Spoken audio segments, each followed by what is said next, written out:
जंगल का आतंक एपिसोड 1।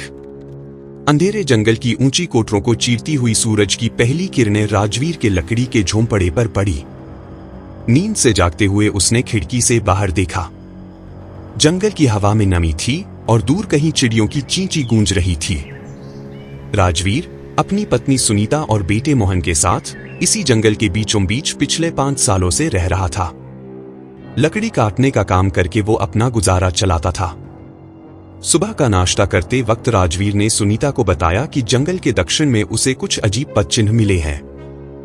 बहुत बड़े थे, उसने कहा, और 3 पैरों के निशान लग रहे थे। सुनीता ने उसकी बात हंसकर टाल दी। कोई जंगली जानवर होगा, उसने कहा। लेकिन उस रात अजीब आवाजें शुरू हो गईं। झोंपड़े के बाहर से घसीटने जैसी खटपट की आवाजें आ रही थीं। मोहन डर के मारे रोने लगा। राजवीर ने मिट्टी का तेल का दिया जलाया और बाहर निकलने के लिए झोपड़े का दरवाजा खोला। तभी अंधेरे से एक लंबी काली छाया निकली और झोंपड़े की तरफ तेजी से बढ़ी। राजवीर घबराकर दरवाजा बंद कर दिया। अंदर से उसने ताला लगाया और दीवार से लगी अपनी कुल्हाड़ी उठा ली। छाया झोंपड़े के चारों ओर घूमती रही, उसके पंजे दीवारों को खुरचते हुए। आवाजें और भी तेज हो गईं। अचानक झोंपड़े की छत पर कुछ भारी चीज गिरी। झोंपड़ा हिल उठा। सुनीता चीख पड़ी। मोहन दहशत में सिसक रहा था। राजवीर को समझ नहीं आ रहा था कि वो क्या करे। वह अज्ञात भय से कांप रहा था। जंगल की रातें पहले कभी इतनी भयावह नहीं रही थी। कुछ समय बाद आवाजें कम होने लगीं और फिर पूरी तरह बंद हो गईं। सन्नाटे को चीरती हुई सिर्फ मोहन की हिचकियां सुनाई दे रही थी। राजवीर थक कर चूर दीवार के सहारे बैठ गया।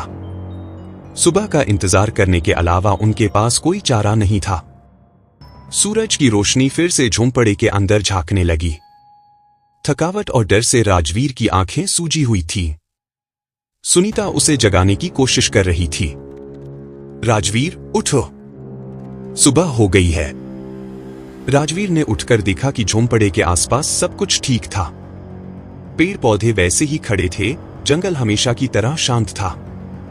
रात की घटना एक बुरे सपने जैसी लग रही थी। शायद सचमुच कोई जंगली जानवर रहा होगा, राजवीर ने सुनीता से कहा। लेकिन सुनीता को यकीन नहीं हुआ। उसने बताया कि रात को उसे भी एक अजीब सी गंध आई थी, सड़े हुए मांस जैसी, और झोंपड़े की छत पर गिरी चीज के निशान भी मौजूद थे।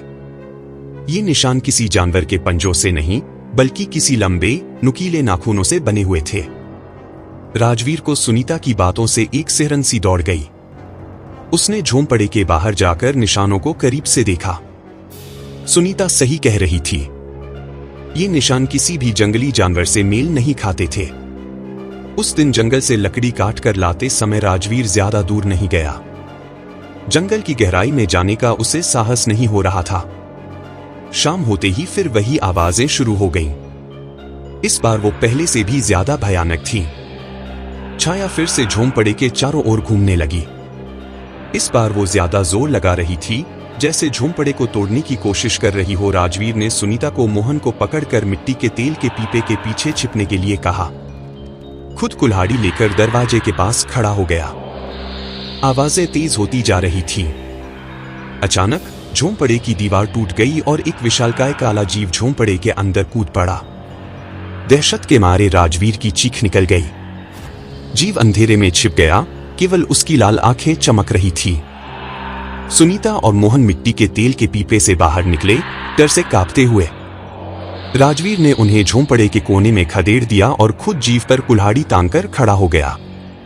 कुछ सेकंड की भयानक खामोशी के बाद जीव झोंपड़े के अंदर इधर उधर कूदने लगा। उसकी हर छलांग के साथ झोंपड़ा हिल रहा था। राजवीर ने जीव पर वार करने की कोशिश की, लेकिन अंधेरे में निशाना लगाना मुश्किल था। जीव इतना तेज था कि राजवीर को उसकी एक झलक भी मुश्किल से दिखाई दे रही थी।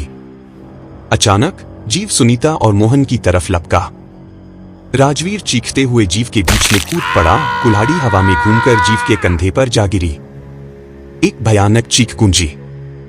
जीव पीछे हटा, उसके कंधे से खून बह रहा था। राजवीर को लगा कि उसने मौका पा लिया है। उसने सुनीता को हुक्म दिया, तेल लाओ, सुनीता तुरंत मिट्टी के तेल का पीपा उठाकर झोंपड़े के बीचों बीच खाली कर दिया। राजवीर ने जीभ पर कुल्हाड़ी फेंक दी और साथ ही सुनीता से चिल्लाया, आग। सुनीता कांपते हाथों से एक जलती हुई लकड़ी उठाई और तेल पर फेंक दी। तुरंत ही झोंपड़े में आग भड़क उठी। जीव आग से बचने के लिए झोंपड़े से बाहर भागा। राजवीर, सुनीता और मोहन भी झोंपड़े से बाहर निकल आए। उन्होंने जंगल की तरफ देखा। अंधेरे में जीव की काली आकृति भागती हुई दिखाई दे रही थी। आग की रोशनी में जंगल की ऊंची पेड़ों पर कुछ अजीब सी आकृतियां भी दिखाई दे रही थीं, मानो वे भी इस भयानक तमाशे को देख रही हो। राजवीर अपने झोंपड़े को जलते हुए देखता रहा। उनकी सारी चीजें जलकर राख हो रही थी, लेकिन उन्हें राहत थी कि जीव भाग गया था। हालांकि उनके मन में एक खौफ बना हुआ था। यह खौफ जंगल की रातों में गूंजने वाली अजीब आवाजों का खौफ था और उस काले खौफनाक जीव का खौफ जो शायद जंगल की किसी अंधेरी खोह में दुबककर उन पर अगले हमले का इंतजार कर रहा था। जंगल के राक्षस से राजवीर, सुनीता और मोहन की लड़ाई अभी खत्म नहीं हुई है। क्या वो इस खौफनाक जीव से बच पाएंगे? आने वाले एपिसोड में सुनिए जंगल के आतंक की कहानी का नया मोड़।